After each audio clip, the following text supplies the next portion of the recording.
प्रिय विद्यार्थियों, आपका स्वागत है हमारी YouTube channel Kushwaha sir official में।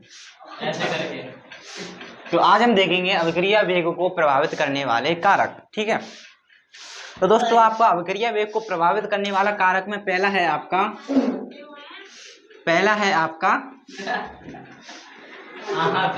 अभिकारक की सांद्रता। क्या है आपकी अभिकारक की सांद्रता?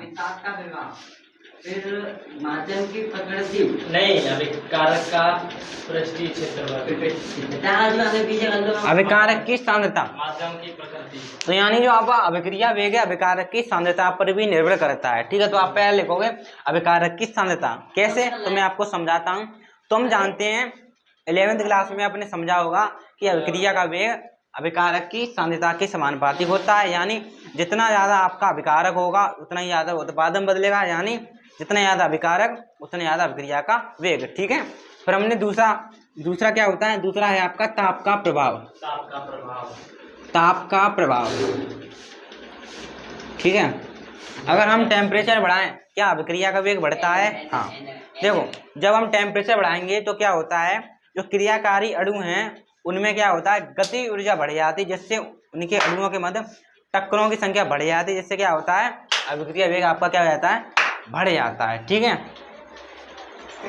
अब आप तीसरा देखेंगे। क्या तीसरा होता है आपका अभिकारक का पृष्ठीय क्षेत्रफल।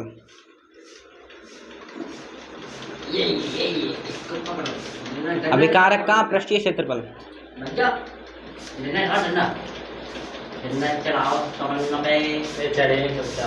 ठीक है, अभिकारक का पृष्ठीय क्षेत्रफल यानी जो आपका अभिक्रिया वेग है अभिकारक के पृष्ठीय क्षेत्रफल पर ही निर्भर करता है। जितना ज्यादा अभिकारक का पृष्ठीय क्षेत्रफल होगा उतना ही ज्यादा आपका क्या होगा, अभिक्रिया का वेग होगा। ठीक है, आपका चौथा पॉइंट है माध्यम की प्रकृति। माध्यम की प्रकृति, ठीक है, यानी जो आपका अभिक्रिया वेग है माध्यम की प्रकृति पर भी निर्भर करता है। कैसे, तो मैंने आपको विलयन वाले चैप्टर में बताया था, जो आपकी आयनिक यौगिक होते हैं वह ध्रुवीय माध्यम में घुलनशील होते हैं, ध्रुवीय माध्यम में अधिक क्रियाशील होते हैं, और जो आपके आणविक यौगिक होते हैं वे आपके अध्रुवीय माध्यम में क्रियाशील होते हैं। ठीक है, तो ये आपके 4 पॉइंट हो गए। अब हम देखेंगे 5वां पॉइंट, तब तक आप इसको अच्छे से नोट कर लें। तो प्रिय विद्यार्थियों, अब हम देखेंगे उत्प्रेरक का प्रभाव।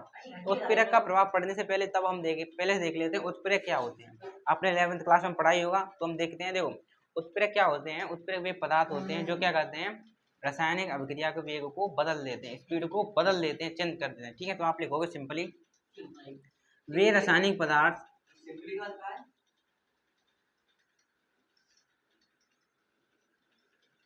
जो अभिक्रिया के वेग को बदल देते हैं, अभिक्रिया के वेग को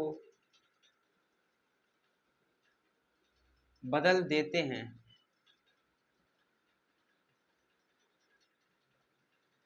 वे रासायनिक पदार्थ जो अभिक्रिया के वेग को बदल देते हैं उत्प्रेरक कहलाते हैं। उत्प्रेरक कहलाते हैं। ठीक है, तो ये तो हमने देखी क्या, उत्प्रेरक की परिभाषा देखी, ये आपके उत्प्रेरक है। तो उन उत्प्रेरक का अभिक्रिया के वेग पर क्या प्रभाव पड़ता है उसके बारे में अब हम स्टडी करेंगे। देखो अब हम सिंपली एक अभिक्रिया की प्रकृति के बारे में बात करते हैं। मान लीजिए एक ग्राफ समझे, मान लीजिए यह ग्राफ है, इधर क्या हो रही है, अभिक्रिया की प्रगति यानी अभिक्रिया की प्रोग्रेस, किस प्रकार अभिक्रिया की प्रगति हो रही है। इधर क्या आपकी अभिक्रिया की प्रगति, अभिक्रिया की प्रगति मतलब कितनी प्रगति हो रही है वाकई, किस प्रकार आपका क्रियाकार उत्पादन बदल रहा है उसकी प्रगति। यहाँ पर आपकी क्या ऊर्जा एनर्जी यानी स्थितिज ऊर्जा। ठीक है, तो अब आप देखना, आपको पता है रासायनिक अभिक्रिया में क्या होता है, आपका क्रियाकारक उत्पादन बदलता है, यही तो होता है, क्रियाकारक आपका उत्पादन में बदलता है। तो ऐसा तो है नहीं है क्रियाकारक हाल की हाल आपको उत्पादन मिल जाए, कुछ ना कुछ उसको समय भी लगता है, कुछ ना कुछ एनर्जी की आवश्यकता होती है। तो मान लीजिए यह आपका क्या क्रियाकारक है, यह आपका क्या है, क्रियाकारक है।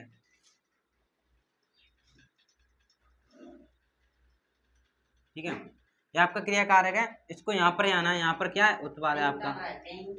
ठीक है, क्रियाकारक को इस उत्पाद में बदलना है, क्रियाकारक को इस उत्पाद में बदलना है। देखो तो क्रिया कारक उत्पादन बदलने के लिए बहुत सारी कठिनाइयों का सामना करना पड़ेगा इस प्रकार। देखो, क्रिया कारक उत्पादन बदलने के लिए यहाँ तक पहुँचना आवश्यक है, यानी इसको बहुत मेहनत करनी पड़ेगी यहाँ तक पीक तक पहुँचने के लिए। जैसे ही पीक पे पहुँच जाएगा, जैसे किसमें बदल जाएगा, उत्पादन बदल जाएगा। यानी कहने का मतलब किसी काम को करने के लिए एनर्जी की आवश्यकता होती है, अगर इसके पास एनर्जी नहीं होगी तो उत्पादन में कैसे बदलेगा। तो क्रिया कारक उत्पादन बदलने के लिए इसको यहाँ से लेकर इतनी ऊर्जा की आवश्यकता पड़ती है, ठीक है, एनर्जी लेवल चाहिए, ठीक है। इसको बोलते हैं ये को क्या बोलते हैं, सक्रिय ऊर्जा, सक्रिय ऊर्जा, ठीक है। यानी क्रिया कारक को अगर उत्पादन बदलना है तो इसको इतनी एनर्जी की आवश्यकता होगी, जैसे हम क्या बोलते हैं, सक्रिय ऊर्जा, ठीक है। क्रिया कारक को उत्पादन बदलने के लिए एक ऊर्जा की आवश्यकता होती है, जैसे हम क्या बोलते हैं, सक्रिय ऊर्जा बोलते हैं, ठीक है। ये देखो कब की बात हो रही है, इस अभिक्रिया में हमने उत्प्रेरक का प्रयोग अभी नहीं किया है, बिना उत्प्रेरक के होने वाली अभिक्रिया है। यानी आपका क्रिया कारक उत्पादन बदला, इसको बहुत सारा समय लगा, इतनी एनर्जी लगी, इस एनर्जी को क्या बोला हमने, सक्रिय ऊर्जा बोला। अगर आपसे कोई पूछे सक्रिय ऊर्जा किसे बोलते हैं तो आप क्या लिखोगे, वह ऊर्जा, वह आवश्यक ऊर्जा जो क्रिया कारक को उत्पादन बदल ले। क्रिया कारक को उत्पादन बदलने के लिए जितनी ऊर्जा की आवश्यकता होती है उसे हम क्या बोलते हैं, सक्रिय ऊर्जा बोलते हैं, ठीक है। देखो इतनी आपकी क्या लगी, सक्रिय ऊर्जा लगी। अब आप देखना ये कब का काम चल रहा है, जब आपकी उत्प्रेरक का प्रयोग नहीं हुआ था। अब देखो, अब नीचे वाले रिएक्शन में क्या करूँ, उत्प्रेरक का प्रयोग करूंगा मैं, ठीक है। अब देखे ना, अब मैंने क्या किया, अब इस वाली रिएक्शन में मैंने क्या किया, इसमें इस वाले मैंने उत्प्रेरक का प्रयोग कर लिया। देखो अब मैंने क्या किया, पहले जो आपकी अभिक्रिया आती, क्रिया कारक उत्पादन बनने की इतनी ऊंचाई चढ़नी पड़ रही थी, ठीक है, इतनी ऊंचाई का सामना करना पड़ रहा था। लेकिन जैसे ही मैंने किसका प्रयोग किया, जैसे ही मैंने उत्प्रेरक का प्रयोग किया, तो आपको पता क्रिया कारक को यहाँ से लेकर यहाँ तक पहुंचने में इतनी ऊर्जा की आवश्यकता पड़ रही थी। लेकिन जैसे ही मैंने किसका प्रयोग किया, उत्प्रेरक का, तो अभिक्रिया कारक इतनी ही ऊर्जा में उत्पादन बदलने लगा। यानी पहले आपको इतनी सक्रिय ऊर्जा लग रही थी, यहाँ तक ही तो सक्रिय ऊर्जा की आवश्यकता थी।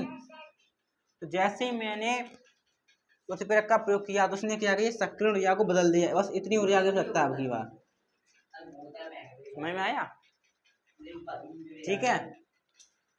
देखो ऐसे समझो, आपको मान लीजिए पहले आपको पता आप 12th क्लास में पढ़ रहे हो, तो आपको पास होने के लिए मिनिमम कितने मार्क्स चाहिए। मैथ की बात करें तो मैथ में आपको 100 में से करीब 33 नंबर चाहिए, तब आप क्या हो गए, पास हो गए हैं। 33 नंबर चाहिए तभी तो आप पास हो गए। तो मान लीजिए पहले आपका सिस्टम है, मान लीजिए सपोर्ट ऐसा सिस्टम नहीं है, आपको 100 में से 90 नंबर लाने हैं तभी आप पास हो गए। मान लो 100 में से आपको 90 नंबर लेके आने तभी आप पास हो। तो इसी प्रकार क्रिया कारक को उत्पादन बनने के लिए इतनी ऊर्जा की आवश्यकता है, ठीक है। अब ऐसे बहुत सारे स्टूडेंट होते हैं, वो 100 में से 90 नंबर नहीं लाते हैं, मेरे 40-50 पे पहुंच जाते हैं। तो अतः हम क्या लिख सकते हैं, अतः हम यह देख सकते हैं जो आपके क्या हैं, उत्प्रेरक हैं, उत्प्रेरक क्या करते हैं, अभिक्रिया के जो अभिकारक है आपको उसको आवश्यक सक्रिय ऊर्जा है उसको कम कर देते हैं और अभिक्रिया का वेग बढ़ा देते हैं। तो आप क्या लिखोगे, आप सिंपली यहाँ पर लिख देना। तो आपने देखा, हमने क्या देखा, जो आपके उत्प्रेरक हैं अभिक्रिया के लिए आवश्यक सक्रिय ऊर्जा को कम कर क्रिया कारक को उत्पाद में बदल देते हैं, यही हमने यहाँ देखा। अतः उत्प्रेरक अभिक्रिया के लिए आवश्यक सक्रिय ऊर्जा को कम कर क्रिया कारक को उत्पाद में बदल देते हैं, ठीक है। तो इस प्रकार आपका 5वां पॉइंट यानी उत्प्रेरक का प्रभाव कंप्लीट होता है। अब आपका लास्ट पॉइंट बचा है, आप उसको अच्छे से देखें, तब तक आप उसको अच्छे से नोट करें। तो आपका लास्ट पॉइंट है विकिरण का प्रभाव। देखो विकिरण का प्रभाव, विकिरण किसे कहते हैं, सूर्य की किरणों में उपस्थित ऊर्जा को क्या बोलेंगे हम, विकिरण बोलते हैं। सूर्य की किरणों में ऊर्जा होती है उसे हम क्या बोलते हैं, विकिरण बोलते हैं, ठीक है। देखो विकिरण का क्या प्रभाव होता है, तो मान लीजिए आपकी कोई रासायनिक अभिक्रिया हो रही है, ठीक है,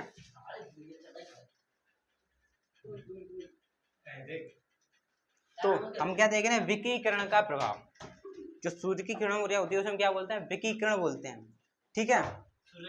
तो देखो, तो मान लीजिए हम कोई रासायनिक अभिक्रिया करा रहे हैं, मान लीजिए सपोर्टेड उदाहरण के लिए यह आपका क्या है, कोई हाइड्रोजन है, हाइड्रोजन क्या है, आपकी गैस है, ठीक है, किससे रिएक्शन हो रही है? क्लोरीन से। ये भी आपकी क्या गैस है, ठीक है। या किसकी उपस्थिति में हो रही है? सूर्य के प्रकाश की उपस्थिति में हो रही है, यानी विकिरण का प्रभाव पड़ रहा है। देखो विकिरण का आपका प्रभाव पड़ रहा है, तो मान ली देखो इसे क्या बोलते हैं हम? सूर्य का प्रकाश बोलते हैं, ठीक है। तो प्रिय विद्यार्थियों, हमने देखा विकिरण का प्रभाव क्या होता है। इसमें अभिकारक होते हैं, सूर्य के प्रकाश को ग्रहण कर लेते हैं और उसके प्रकाश से उनके अणु क्या होते हैं? उत्तेजित हो जाते हैं और उत्तेजित होकर आपके उत्पाद में बदल जाते हैं, ठीक है। प्रिय विद्यार्थियों, आज के लिए इतना ही, धन्यवाद।